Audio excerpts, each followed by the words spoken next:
अस्सलाम वालेकुम students, welcome to my channel. अच्छा जी, आज का जो लेक्चर है वो बहुत इम्पोर्टेंट है तमाम स्टूडेंट्स के लिए, क्योंकि पीपीएससी के ऐसे पेपर में कोई ना कोई सोशो इकोनॉमिक इशू मस्ट आता है। तो उसको आप एक ही दफ़ा कंबाइन में यूनिवर्सल ऐसे के तौर पर कैसे प्रिपेयर करें, और बहुत सारी चीज़ें अपने पास अभी से प्रिपेयर कर लें और उनको उसी तरह से जाकर आपने पेपर में जस्ट मोल्ड करना है अपने टॉपिक के अकॉर्डिंग। तो आज की इस वीडियो में हम ये तमाम चीज़ें डिस्कस करेंगे। इसके अलावा कुछ अहम टिप्स और ट्रिक्स वगैरह, और वो कौन सी मिस्टेक्स हैं जो आपने पेपर में नहीं करनी है, ताकि आपकी जो सारी मेहनत है पिछले कुछ दिनों की वो ज़ाया ना हो। एक तो पीपीएससी ने इस पेपर को इतनी जल्दी स्केड्यूल करके, जो एसटीईओ पीरा का ऐसे पेपर है, उसके पीछे मेन वजह यही थी क्योंकि 20,000 स्टूडेंट्स ने ला का पेपर पास कर लिया है। तो ऐसे पेपर के लिए ये काफ़ी बड़ा नंबर है, और इन तमाम स्टूडेंट्स के ऐसे को चेक करना, इसमें काफ़ी टाइम लगेगा। तो पीपीएससी ने ये जो स्ट्रेटजी अपनाई है, रिज़ल्ट के फ़ौरन बाद नेक्स्ट फेज़ अनाउंस कर दिया है, और बीच में सिर्फ एक हफ़्ता है तकरीबन आपके पास। तो उसकी एक वजह ये है कि बहुत सारे स्टूडेंट्स ऐसे का पेपर देने ही नहीं जाएंगे, और दूसरा क्योंकि इतना कम टाइम मिला है दरमियान में प्रिपरेशन के लिए, तो काफ़ी ज़्यादा स्टूडेंट्स जो हैं, और मोस्टली वो स्टूडेंट्स जो फ़र्स्ट टाइम कोई ऐसे का पेपर देने जा रहे हैं, तो उनके लिए काफ़ी डिफ़िकल्ट है इतने से टाइम में इस सब्जेक्ट को प्रिपेयर करना। तो आप लोग इसको एक चैलेंज के तौर पर लें, बजाय इसके कि इसको अपने सर पर सवार कर लें या टेंशन ले लें, या फ़ियर की वजह से आप पेपर ही देने ना जाएं। मैं ये कहूँगी कि जिस स्टूडेंट ने भी ला का पेपर पास कर लिया है, वो लाजमी अपने नेक्स्ट 2 पेपर देने जाए, जिसमें जीके और एसए का पेपर है। अगर आप फेल भी हो गए तो क्या हो जाएगा, ज़्यादा से ज़्यादा एक्सपीरियंस तो आएगा आपके पास, कुछ ना कुछ आप लाजमी तौर पर सीखेंगे। लाइफ में हमेशा आप अपने फेलियर से ज़्यादा सीखते हैं। अगर आप फेल भी हो गए तो भी आपके पास एक्सपीरियंस आएगा, और जो लिखने का फ़ियर है उसको ख़त्म करें आज से। जब आप लिख रहे होते हैं, कोई भी आपके सर पर नहीं खड़ा होता, ना ही एग्ज़ामिनेशन हॉल में जो आपको वर्ड टू वर्ड चेक कर रहा हो, और आपकी गलत लिखने पर आपको वो रिमेनिंग पेपर करने ना दे। तो इस तरह की तो कोई सिचुएशन नहीं होती। इसलिए तमाम स्टूडेंट्स एग्ज़ाम देने लाजमी जाएं। जो स्टूडेंट्स भी एटलीस्ट ये वाली वीडियो देख लेते हैं, और उन्होंने अभी तक ऐसे की कोई भी प्रिपरेशन नहीं की है, और सिर्फ सोशो इकोनॉमिक इश्यूज़ को भी प्रिपेयर कर लेते हैं, तो अगर हम पीपीएससी के पास्ट पैटर्न को देखें जो वो एसए के पेपर में देता है, तो फिर कोई ना कोई तो सोशो इकोनॉमिक इशू लाजमी आएगा। और इस वीडियो को देखने के बाद आपको आइडिया हो जाएगा कि किस तरह से आपने इनको प्रिपेयर करना है। तो एटलीस्ट एक दिन अगर आपको लग जाएगा डाटा कलेक्ट करने में, तो दूसरे दिन आप उसको एक दफ़ा रीड करके उस सारे मटेरियल को यूटिलाइज़ करके, और एक ऐसे भी अगर लिख कर चले जाते हैं एग्ज़ाम में, तो मोस्ट प्रोबेबली कि आप पास हो जाएं।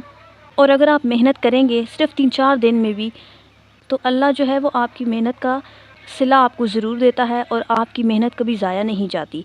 तो चलें स्टार्ट करते हैं। मैं आपको ये मशवरा दूंगी कि सोशल जो इश्यूज़ हैं उनको अलग करें, और जो इकोनॉमिक इश्यूज़ हैं कुछ, उनको अलग करें। इकोनॉमिक में आपके पास इकोनॉमी है, इनफॉर्मल इकोनॉमी है, इन्फ्लेशन है, इंडस्ट्री के इश्यूज़ हैं, एनर्जी क्राइसिस हैं। तो इनको आप इकट्ठा लिखें। इकट्ठे जो इनके मेन कॉजेज़ हैं उनको अलग कर लें, जो इनके यूनिवर्सल इफ़ेक्ट्स हैं उनको अलग, और सॉल्यूशंस इसी तरह से अलग।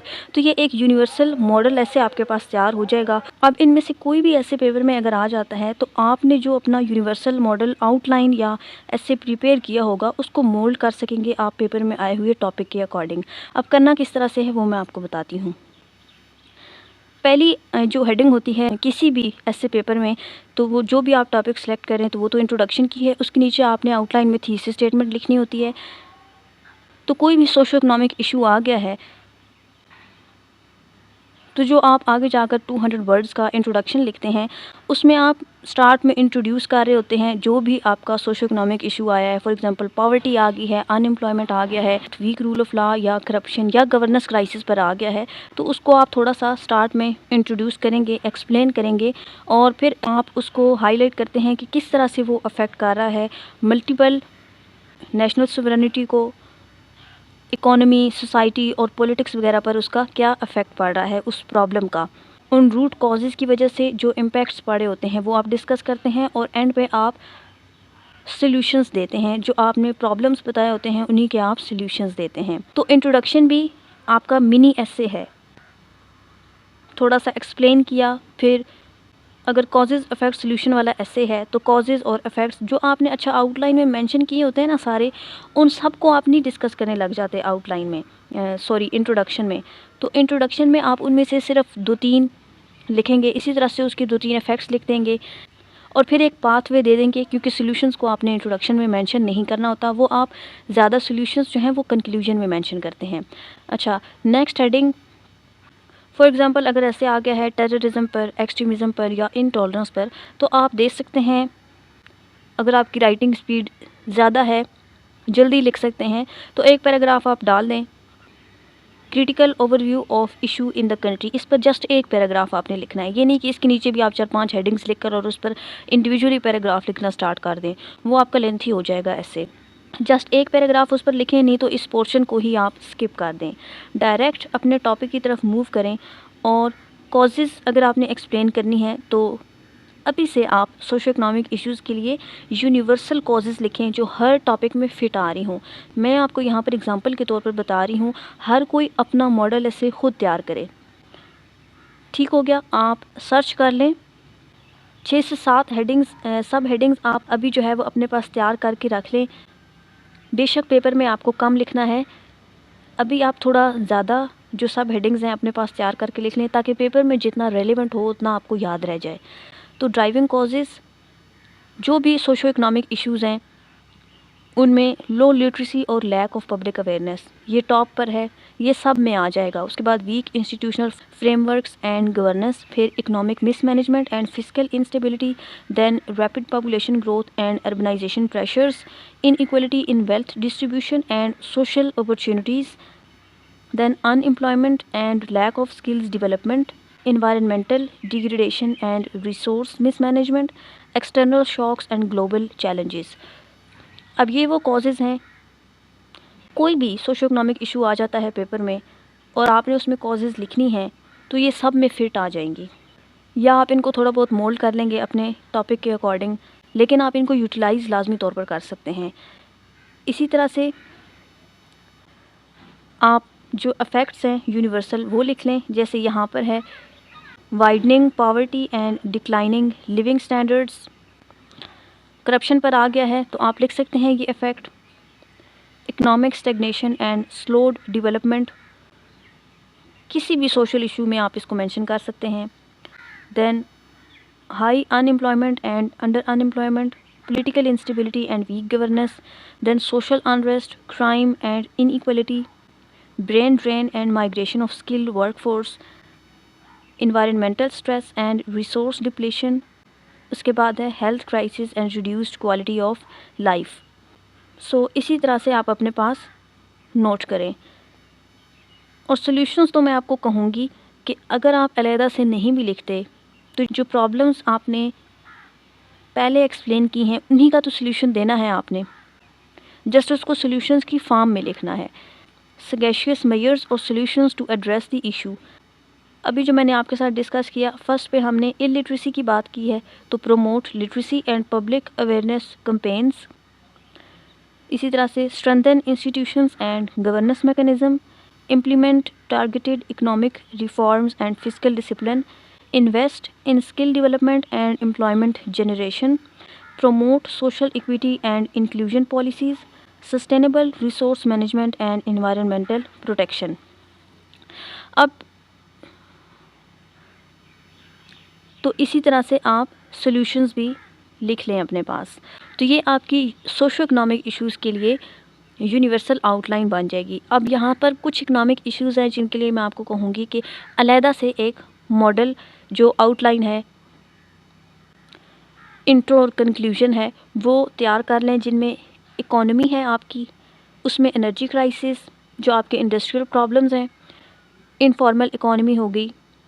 सो सोशल इश्यूज़ आप अलग करें, इकोनॉमिक इश्यूज़ आप अलग करें, ऑल दो कि ये आपस में लिंक्ड हैं, लेकिन फिर भी आप इन दोनों को अलग करके इनके लिए यूनिवर्सल बना लें। अब ये तो हो गई आउटलाइन। इसके बाद लास्ट हेडिंग तो आपकी कंक्लूजन की होती है, अच्छा, अब अगर मेरिट्स और डीमेरिट्स वाला ऐसे आ गया है, जैसे अगर ग्लोबलाइजेशन पर आ गया है मेरिट्स एंड डीमेरिट्स या प्रोज एंड कॉन्स जिन्हें आप कहते हैं, एडवांटेजेस या डिसएडवांटेजेस कहते हैं, तो सिर्फ वही मेंशन करेंगे। अब उस तरह के ऐसे में आपने हेडिंग्स को किस तरह से डिवाइड करना है। स्टार्ट में आपने एक इंट्रोडक्शन दिया जिसके नीचे आपने थीसिस स्टेटमेंट लिख ली। अगर आ गया है पेपर में artificial intelligence merits and demerits, तो आपने इंट्रोडक्शन की हेडिंग दी पहली, जिसमें आप थीसिस स्टेटमेंट लिखेंगे आर्टिफिशियल इंटेलिजेंस से रिलेटेड। उसके बाद सेकंड में आप थोड़ा सा एक्सप्लेन कर दें आर्टिफिशियल इंटेलिजेंस को, और लेकिन उस पर जस्ट आपने एक पैराग्राफ लिखना है। उसके बाद थर्ड आपकी मेन हेडिंग होगी मेरिट्स आर्टिफिशियल इंटेलिजेंस के, और 12 बॉडी पैराग्राफ्स आपने लिखने हैं। 6 जो सब हेडिंग्स हैं वो आप मेरिट्स के नीचे लिखते हैं, और 6 ही सब हेडिंग्स आप डी मेरिट्स के अंडर लिखते हैं, और लास्ट हेडिंग आपकी कंक्लूजन की होगी। तो इस तरह से आपके पैराग्राफ्स भी कंप्लीट हो गए और वर्ड लिमिट भी कंप्लीट हो गई। तो ऐसे के अकॉर्डिंग आपने देख लेना है कि कितनी सब हेडिंग्स लिखनी है आपने मेन हेडर्स के नीचे। कॉजेज़, इफ़ेक्ट्स और सॉल्यूशंस वाले जो ऐसे हैं, इसमें 3 मेन हेडर्स बन रहे हैं आपके, कॉजेज़, इफ़ेक्ट्स और सॉल्यूशंस। 4-4 सब हेडिंग्स आप तीनों के नीचे लिखें तो वो 12 पैराग्राफ्स बन जाते हैं।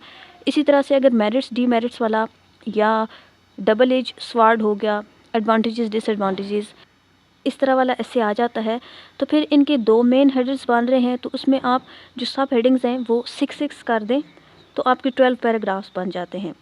लेकिन आपने ऐसे को बैलेंस में लेकर चलना है। हाँ, एक और बात, अगर आर्ग्यूमेंटेटिव ऐसे आ गया है पेपर में, तो उसमें फिर आप इस तरह नहीं कर सकते। उसमें आपने जो मेन स्टांस लिया है, फॉर एग्ज़ाम्पल जो एक ऐसे पहले मैंने आपके साथ डिस्कस किया था, imagination is more important then knowledge. Imagination is more important then knowledge. अब ये आर्ग्यूमेंटेटिव आप कह सकते हैं, क्योंकि आपने इसमें स्टांस लेना है और उसको प्रूव करना है। मैं ये स्टांस ले रही हूँ कि इमेजिनेशन ही ज़्यादा इम्पोर्टेंट है नॉलेज से। अब आपने इस पर ज़्यादा हेडिंग्स देनी है। स्टार्ट आप लेंगे इंट्रोडक्शन से, इंट्रोडक्शन में आप थीसिस स्टेटमेंट लिख देंगे। सेकंड हेडिंग होगी, क्योंकि ये एक सेइंग है तो इसको आप थोड़ा सा एक्सप्लेन कर देंगे कि इसका मतलब क्या है। उसके बाद थर्ड आपका मेन स्टांस यही होगा, जिसमें आप डायरेक्ट हेडिंग देंगे that imagination is more important then knowledge. उसके नीचे आप 10 सब हेडिंग्स या 10 आर्ग्यूमेंट्स आप कह लें, आप इससे रिलेटेड लिखेंगे, क्योंकि ये आपने स्टांस लिया है तो आपने इसको ज़्यादा प्रूफ करना है अपने एविडेंसेस से। सो इसके नीचे आपने 10 सब हेडिंग्स लिख दी। उसके बाद आपका काउंटर आर्ग्यूमेंट आएगा। आर्ग्यूमेंटेटिव ऐसे में आप हमेशा काउंटर आर्ग्यूमेंट भी देते हैं। तो जो आपने स्टांस लिया है वो आपका ओपिनियन है, जो दूसरों का ओपिनियन है उसको भी आपने आखिर में थोड़ा सा लाजमी तौर पर एक्सप्लेन करना होता है, अदरवाइज़ आपका ऐसे जो है वो इनकम्प्लीट रह जाता है। अब इस ऐसे में क्योंकि मैंने ये ओपिनियन लिया है कि इमेजिनेशन ज़्यादा इम्पॉर्टेंट है नॉलेज से, जो काउंटर आर्ग्यूमेंट है जिसमें दूसरे लोग ये समझते हैं कि नॉलेज ज़्यादा इम्पॉर्टेंट है, तो वो क्यों ये समझते हैं उसको मैंने रीज़न दी एक, और फिर मैंने उसका रेफ्यूटेशन देना है, उसका जवाब देना है कि वो तो ये कह रहे हैं लेकिन मेरे हिसाब से ये क्यों नहीं है, रेफ्यूटेशन उसका देना है वहाँ पर। तो काउंटर आर्ग्यूमेंट में आपकी 2 सब हेडिंग्स, तो ये 12 पैराग्राफ्स हो गए, और लास्ट जो है वो कंक्लूजन है। अगर आपको ये भी देखना है कि आर्ग्यूमेंटेटिव ऐसे किस तरह से लिखना है, तो इसी चैनल पर एक वीडियो ऑलरेडी अपलोडेड है इसी टॉपिक पर, तो आप उसको जाकर देख सकते हैं। लेकिन अभी टाइम कम है, तो वो स्टूडेंट्स जिनकी बिल्कुल भी तैयारी नहीं है या बिल्कुल नए हैं, तो वो ज़्यादा फोकस करें जो सोशो इकोनॉमिक इश्यूज़ हैं उन पर, ताकि वो यूनिवर्सली इनको प्रिपेयर कर लें और पेपर में कोई ना कोई टॉपिक वो लाजमी तौर पर अटैम्प्ट कर सकें। अगर आप अभी बहुत ज़्यादा तैयारी करने बैठ जाएंगे या मटेरियल ही कलेक्ट करते रहेंगे, तो पेपर में फिर लिखने के लिए आपके पास कुछ बचेगा नहीं। अभी ये वो टाइम नहीं है कि आप नए टॉपिक्स ढूँढें, या जो डेली बेसिस पर आपको डिफरेंट सोशल ग्रुप्स में इम्पोर्टेंट टॉपिक्स शेयर किए जा रहे होते हैं, तो जहाँ पर आप नया टॉपिक देखते हैं आपको उस पर मटेरियल चाहिए होता है। तो ऐसा ना करें, जितना आपने पढ़ लिया है वो काफ़ी है, बस उसको यूटिलाइज़ करना सीखिए। एक एक मॉडल ऐसे तैयार करते जाएं और एक ऐसे खुद से प्रैक्टिस करते जाएं जिस पे आउटलाइन भी बनाएं और पूरा ऐसे भी लिखें। अच्छा जी, अब आपने इंट्रोडक्शन कैसे करना है, तो इंट्रोडक्शन के लिए भी आप स्टार्टिंग के जो 3-4 लाइंस हैं उनको अपने पास प्रिपेयर कर लें जो सोशो इकोनॉमिक इश्यूज़ हैं उसके लिए। For example, no nation can achieve true progress unless its people enjoy social and economic wellbeing. Socioeconomic issues such as poverty, unemployment, inflation, corruption, inequality, and health crisis are among the most persistent challenges faced by the countries worldwide। ये starting की lines, इसी तरह से जो introduction की ending lines होती हैं solutions के लिए जो आप एक पाथवे दे रहे होते हैं।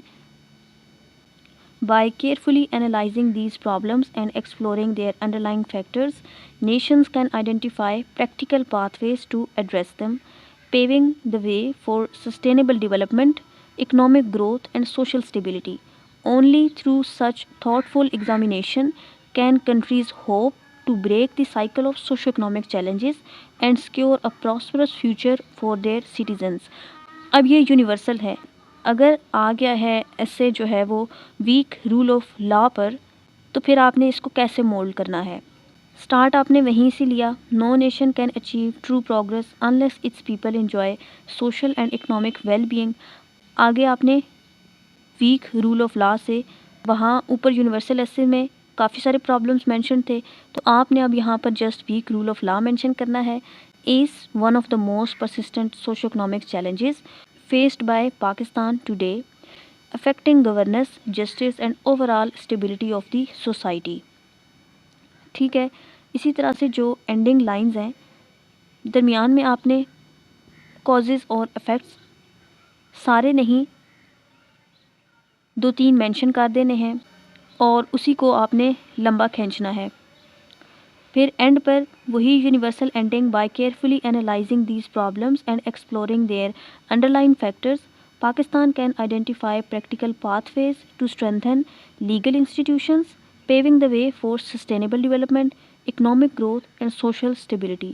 Only through such thoughtful examination can the country hope to break the cycle of weak rule of law। Universal ऐसे में क्या लिखा हुआ था, break the cycle of these socio economic issues. So यहाँ आपने उसको रिप्लेस कर दिया वीक रूल ऑफ लॉ से, and secure a prosperous future for its citizens. तो इस तरह से आपने मोल्ड कर देना है अपने टॉपिक के हिसाब से। नेक्स्ट जो है वो अब थीसिस स्टेटमेंट है। इंट्रोडक्शन के नीचे आपने लिखना होता है, तो आप universal thesis statement social issues के लिए अपने पास लिखें। For example, socio economic issues such as poverty, corruption, unemployment, inflation, and weak rule of law pose significant challenges to a nation's growth, stability, and social cohesion. These problems are driven by factors like weak governance, lack of education, unequal resource distribution, and ineffective solutions. Addressing these root causes through informed policies, strong institutions, and active citizen engagement is essential for ensuring sustainable development and prosperous future।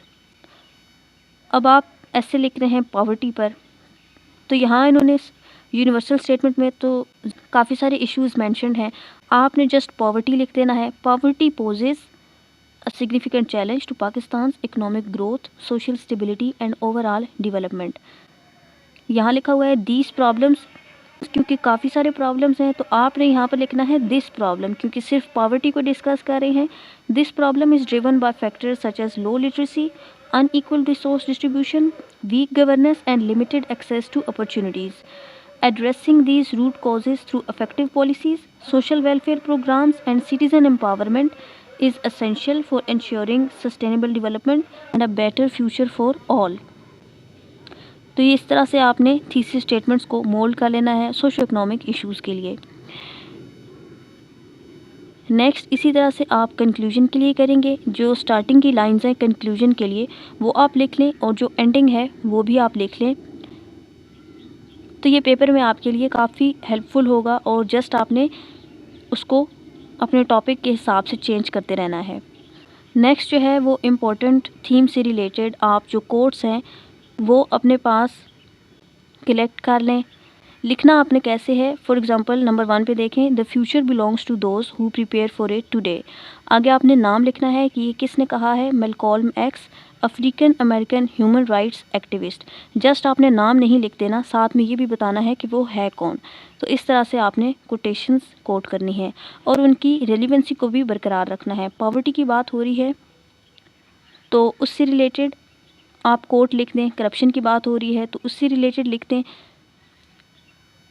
Injustice की बात हो रही है तो उससे related लिख दें। 6-7 quotes हर theme के लिए आप प्रिपेयर करें जो यूनिवर्सल हैं। उसके बाद उनको आपस में आप को रिलेट करते रहें, क्योंकि गवर्नेंस में भी एजुकेशन की बात हो रही होगी तो आपने एजुकेशन में जो कोर्स तैयार की हैं वो आप वहाँ पर मेंशन कर सकते हैं। एजुकेशन में भी गवर्नेंस की बात आएगी तो जो आपने गवर्नेंस में कोर्स तैयार की हैं वो वहाँ पर कोई ना कोई एक फिट आ जाएगी।